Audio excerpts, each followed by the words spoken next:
رحمة الله وبركاته صاحب قاليا كسو دواء تحنين سدعي تونات يكون هبيني هبين فضلا هدية نوع سبت سودو سبسكرايب شار جنبليك أنا ركمو سي كوسو جارا وحول بأن صادق ندربدي با هدية هورين ولا جوتينا لايك سار سينا شركري أو ذاك أصحاب تابا كان ليو فكر كيف يعني كنا سوق قرقبته هو سيكون تيادا مركز دعوة كذي أنا جن سي أي دي جلين ونقطه ما السنة هدرنا دعوة شو عن شارزات وحشة كذي كان بقادي مركز أيام وحن سوقات والقدي وحن كو قريتح قوي oo amaan ah warqadihii waa la aruuriyay waxaana loo geeyay boqorkii kadib markuu fiiriyay warqadihii loo keenay ishiisa waxay qabatay warqadeedii kadib wuxuu askartiisa ku yiri ninka warqadan qor ha loo tago dharkaana loo soo libiso faraskaana lagu soo qaado aniga halii keeno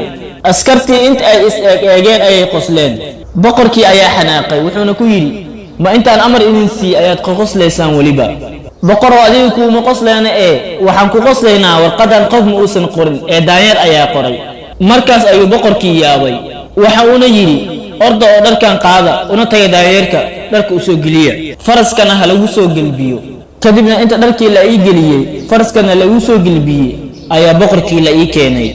marka la ii keenay boqorkii ayuu u yiri fariiso markaasaan hore ka fariistay ayadoo dadkii dhan igla yaaban yihiin sidaan u fahmayo amarkii boqorka waxaa la gaaray waqtigii qadadiina waa laga soo qayb geliyay waana qadiyay kadib boqorkii ayaa waxaa loo keenay ciyaarta jeeska kadib intuu isoo fiiriyay ayuu wuxuu u yiri ma ciyaari kartaa markaas ayaa madaxa luxay anigoo yiri haahey markaasaan isla ciyaarin laba ciyaarood waana ka badiyay labadii ciyaaroodba boqorkii aad ayuu u yaabay waxa uu yiri wallahi daayarkan waa mid cajiib ah mana aha wax dhici kara in daayar ka maskax badiyo insaan kadibna waxa uu wacay qaadimkiisii waxa uu yiri igu wac sayiidadaadii hiblaay ahayd waxayna ahayd door wax badan sixirka ka taqaanay ayadoo oo ka baratay 77 baab oo sixirka ka mid ah baabka ugu yarna oo buuraha magaalada ku rujin karto markii la keenay ay boqorkii ku tiri waxaan aad u jeedo ma ahan daanyeer waa wiil caalim ah oo ina boqor ah waxaana sixiray cirfid la yiraahdo jaarjiis boqorkii wuxuu ku yiri saaxiradii ilaahay baan kugu dhaarshay waxaan ka codsanayaa inaad ninkan ka furto sixirka markaas waxay ku tiri hadii aan isdhoo ka fur waxaan halis gelinayaa boqortooyadeedii oo dhan sababtoo ah wiilkan waxaa sixiray cirfid oo ibliis awood u yahay si aan ugu fur sixirkan waa in ibliiskaas awood badan ula dagaalamaa oo aan dilaa boqorkii wuxuu yiri wax walba noo qaadatay oo xataa hadii aan boqortooyadan ku weynayo wiilkan sixirka ka fur markaas ay gabadhii saaxirad ee soo qaadatay buug ay ku qoran tahay luqada Cimraaniga ah iyo weel ay biyo ku jiraan waxbay ku akhriday kadibna goow waaweyn ayay sameysay markaas ayuu qasrigii dhan u mugdi noqday anagoo u maleynay inuu adduunkii oo dhan dawaagadoomay miswaabi cifriidkii oo ku soo baxay muuqaalkii foosha xumaa asigoo holac ka kacayo markaas ay saaxiradii ku tiri soo dhaweyn iyo salaam midna ma lihid kolkaas ayuu cifriidkii muuqaal wax isku yeel ayuu yiri khaainatiyay sidee dhaarta ugu bixi kartaa soo kumaanan heshiinin inaan midkaani midka kala daandaansan kolkaas ayay ku tiri ma adigoo in ibliis ah miyaad dhaar igala hadlaysaa cirfiidkii ayaa yiri haddaba dhibkii aad u yeeratay waa kan ay qabso intuu afka kala taagay ayuu gabadhii ku booday markaas ay degdeg timaheedii tin ka mid ah qabsatay ayay jilgishay kadib inta tinteedii ay saad isku bedeshay ayay cifriidkii lagu kala goysay madaxii cifriidkii go'ay ayaa isla markii waxay isku bedelay dib qalooc saaxiridiina aweeso weyn ayay isku bedeshay iyadoo halkii dagaal culus ku dhex maray marba labadoodii midkii laga adkaan rabo ayaa waxaa isku bedelayay muuqaal kale ilaa markii dambe oo cifriidkii isku bedelay dhimbil dab ah oo damcay inuu gubo qasriga oo dhan neef kasta oo afkiisa ka soo baxdana waxay ahayd holac taasoo galaafatay dad badan oo boqorkiina ka mid ahaa anigana qaybo ka mid ah jirkay ayaa gubtay ishana dhaawac ayaa iga soo gaaray anigoo wili daanyeer ah markaas ayaan wada yaqiinsanay inaanu halaagsamayno oo aan dhimanayno balse gabadhii ayaa degdegtay oo barkad meesha ku taalay oo biyo ka buuxan ayay wax ku akhriday oo jinniyi ay ku riday kadibna ka dawa gashay wuxuu dagaalka socdaba saaxiradii ayaa meesha ka soo baxay ayadoo gacanta ku sida madaxii cifriidka oo burburay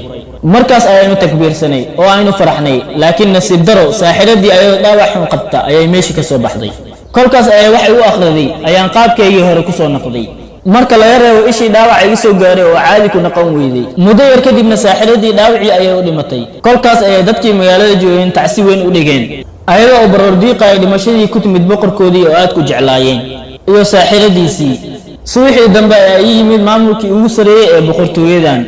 niyo anaga halka muddo badan ayaynu degneen wax musiibana ma aanan arkin ilaa adiga noogu timaaday oo musiibadan nagu dhacday marka marabna in musiibo kale nagu dhacdo ee isaga tag meeshan sidii ayaa meeshii isaga soo tagay anoo aad ugu xun wixii gabadhii ku dhacay iyo sidii naxariis darrada ahayd loo dilay iyo boqorkii dhibka aniga darteeda u soo gaaray inta madaxa iska xiiray ayaan soo safray ilaa aan ka imid magaaladii Baqdaad waxaana halkaa kula kulmay labadan nin meeshii ayaan iska soo raacnay ilaa aan gurigan ka nimid kolkaas ayuu khaliifkii Haaruun Rashiid ku yiri wasiirkiisii Jacfar ahaa wallahi shakada mid lamid ah waligeey ma aanan maqlin markaas ay gabdhii ku yiraahdeen sawalkii labaad waad fasaxan tahay markaas ayuu yiri wallahi inaanan bixin ilaa aan ka maqlo labadan nin sheekadood kadibna waxaa soo kacay sawalkii saddexaad oo sheekadiisa bilaabay wuxuu sheekadiisa ku bilaabay anigu waxaan ahaa boqor waxaana ka talin jiray xeeb dhow oo jasiiro badan ku yaalaan waxaana aad u jeclaa safarka maalintii dambe ayaan safar ka kooban 10 markab ayaan diyaariyay markaa muddo jidka ku jirnay ayaa waxaana qabsatay duufaan aad u culus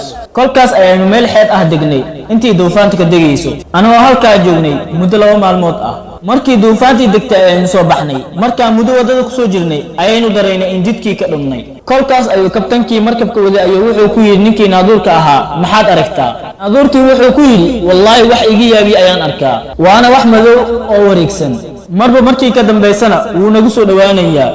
kolkaas ayuu kabtankii yiri inna lillahi wa inna ilayhi raaji'uun waynu halaagsanay waxaan weydiiyay oo maxaa dhacay oo sidaan u leedahay boqorkaygiiyo waxaan madow oo inaga horeeyay waa buur weyn oo birlab ka samaysan waxaana ku maqlay sheekooyin badan oo ii sheekeeyeen kabtanadii hore oo aan la soo shaqeeyay buurtaas markab kasta oo agteeda mara way jiidataa waxaana hoosteeda ku yaala bohol aad u weyn oo biyaheedu wareegaan markabku markuu meeshaas ku dhacayo burburaa waxaana meeshaas ku burburay maraakiib fara badan waxaase jirta buurta horteeda waxaa ku yaala buur yar oo uu saaran yahay faras oo laga sameeyay maar oo uu faraskaasi si saaran yahay nin asigana maar laga sameeyay sida kaliya oo lagu badbaadi karo waxay tahay in faraskaas iyo ninka saaranba meesha laga tuuro haddii kale intaynu badan waynu halaagsami doonaa iminkan aad ayaynu ugu dhownahay buurtii aynu iscafino kolkaas ayaynu wada naxnay oo qofba qofka kala cafiyay waxaanu yaqiinsanay inaynu halaagsamayno kadib markabkii ayaa qalibmay dadka ila socodeen inta badan meesha ayay ku dhinteen waxaana ka badbaaday dad yar oo fara ku tiris ah meelna aan isku sheegin oo aan anigu ka mid ahaa anigu waxaan ku badbaaday alwaax yar oo ka mid ahaa burburkii markabka ayaan ku dhigay oo sidii ii soo wada ayuu u geeyay buur yar oo meesha ku taalay markaas ayaan buurtii fuulay sidaan u fuulay ayaan tagay qaybta ugu sareysay mise qol ayaaba meesha ka dhisan qolkii ayaan galay waxaaba meesha yaala agab guri oo dhammaystiran markaas ayaan 2 ragcadood dukaday anigoo aad iyo aad u farxay halkii ayaana hurday anigoo halkii jiif ayaan waxaan maqlay dhawaaq ugu leh meeshaad jiifto hoosteeda qod waxaa ku jira falaariga gamuun ee qaado oo ku rid faraska iyo ninka dul saaran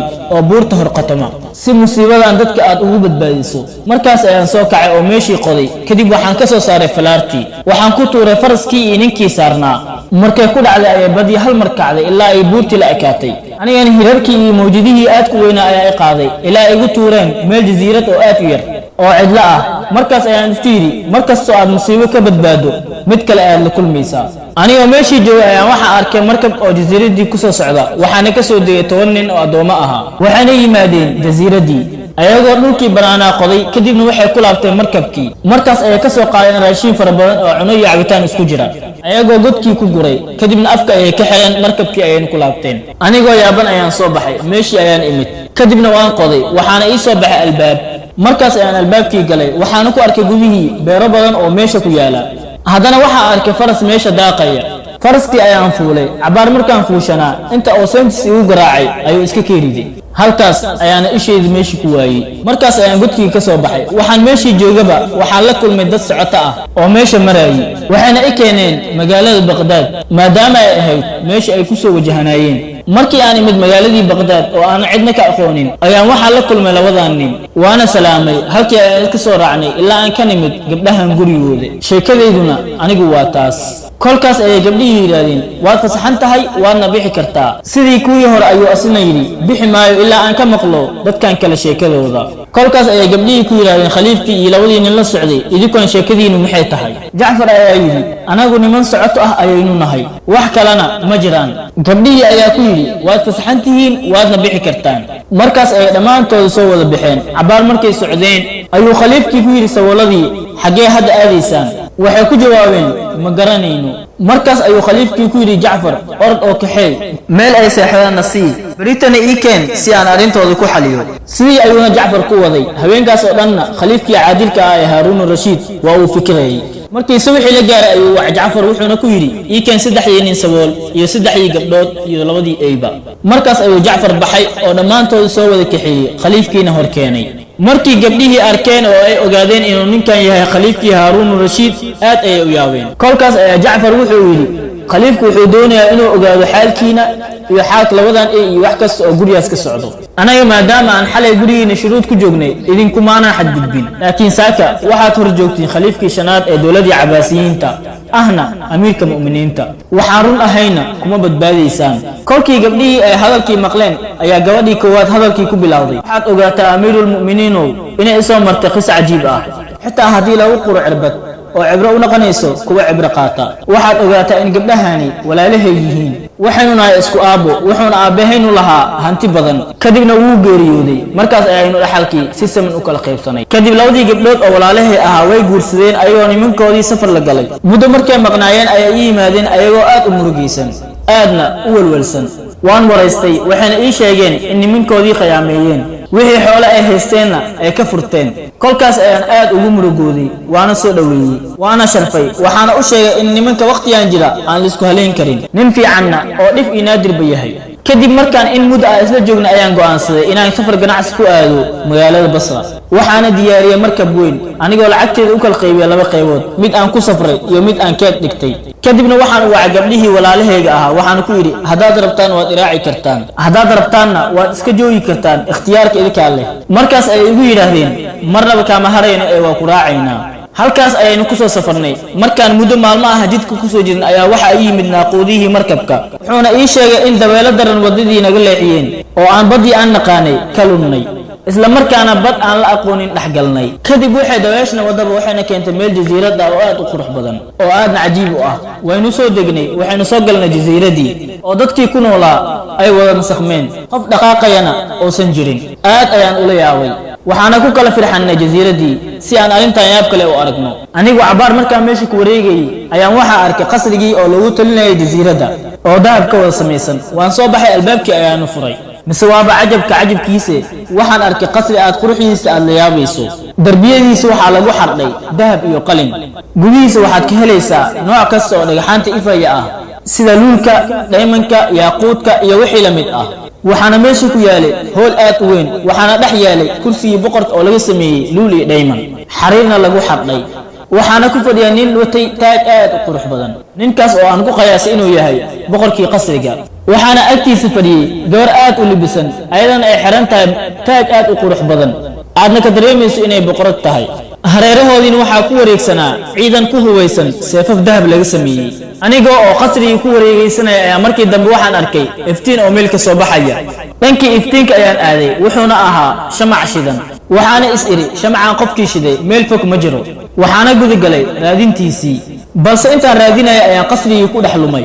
maadaama uu aad u weynaa habeenkii markii la gaaray albaabkii aan weli helin ayaa meel iska fariistay waxaan isku day inaan seexdo balse hurdu way iga soo dhici weyday kadibna anoo meeshii iska fadhiya ayaan waxaan maqlay cod qof quraan akhrinaya waan la tacajubay qofka xilligan quraanka akhrinaya cida uu yahay waxaana soo raacay codkii macaanaa kadib waxa aan soo galay qolkii oo codka ka soo baxayay mise waxaana dhex fadhiya wiil aad u qurux badan wajigiisana uu ifayo sida dayax 15 markaan arkay ayaan salaamtii ayuuna iga qaaday kadib waxaan ku yiri ilaahan kuu dhaarshay waxaad ii sheegtaa dadka magaalada ku nool waxa ku dhacay iyo sida ay wax u jiraan oo dhagaxaanta ka dhigay kolkaas ayuu ugu yiri adigu waxaad ii sheegtaa sideed halkan ku timid waxaan ugu sheekeeyay qisadeedii iyo sida ay wax u dhaceen kolkaas ayaan ku yiri adigu waxaad ii sheegtaa qisadaada iyo qisada magaaladan wuxuu ugu yiri magaaladan aad u jeedo waxa xukumi jira aabahay waxayna ahaayeen dad mujuus ah oo dabka caabiya kadib markii anigu dhashay ayuu aabahay wuxuu ii geeyay islaam waayeel ah oo dadka wax barta si ay wax ii barto islaamtu waxay ahayd gabar muslimad ah oo way qarsan jirtay laakiin aabahay ma uusan ogeyn markii la ii geeyay ayay i bartay diinta ilaahay quraanka iyo sunnada nabigeena sallallahu alayhi wasallam waxaana ugu tiri aabaha ka qari sidii ayaan ugu qarin jiray muddo kadib islaantii waa iska geeriyootay kadib waxaa dhacday maalin maalmaha ka mid ah ayadoo la wada joogo ayay hal mar magaaladii gariirtay kadib waxaa yeedhay cod aad u weyn oo dhawaq ah kaasoo dadka ugu digayo caabudista asnaamta iyo dabka ay caabudayaan dadkii magaaladii joogay aad iyo aad ayay u naxeen waxayna u yimaadeen aabahay laakiin wuxuu ku yidhi diinteyna cod yaroo baxay ha ugu tegina iyaguna hadalkiisii ayay qaateen codkii mar labaad iyo mar saddexaad buu u soo noqday oo waa la maqlay balse cidina dhayga uma jalaqsiinin muddo markii ka soo wareegatay oo dadkii magaaladiina fasaadkoodii u batay ayuu ilaahay cadaabkiisii ku riday waxayna dhammaantood isku beddeleen dhagaxaantan aad arkaysid aniga oo keliya ayaa ka badbaaday wixii maalintaasi ka dambeeyey waxaan soon iyo salaad iyo qur-aan akhris ka ahayn ma aan wadin waxaana halkan ku dareemay cidlo daran qof aan weeshadana waan waayey sidaa darteed qur-aanka iyo salaada ayaan wehel ka dhigtay waxaan ku idhi ma ii raacaysaa magaalada baqdaad si fuqahada iyo culammada halkaasi joogta aan arrintaada ugu soo bandhigo aniguna aan xaas kugu noqdo iyadoo weliba aan madax u ahay tolkay isla markaana ay hoos yimaadaan addoommo badan iyo shaqaalo badan waxaana xeebta jasiiradda iminka igu diyaarsan markab ganacsi oo aniga wato halkaanna qadarka ilaahay ayaa noogu soo tuuray sidaan ugu qancinaya inuu isoo raaco ayuu markii dambe ii ogolaaday inuu isoo raaco markii halkaas maraysa ayay Shahrazad dareemtay in subaxii la gaaray markaas ayay joojisay hadalkii u banaanaa halkaas ayaynu ku soo koobaynaa taxniyeeni maanta inta aan ku kulmi doono qaybta xigta waxaa idinkaga tegayaa sida iyo nabadgelyo wassalaamu calaykum waraxmatullaahi wabarakaatuh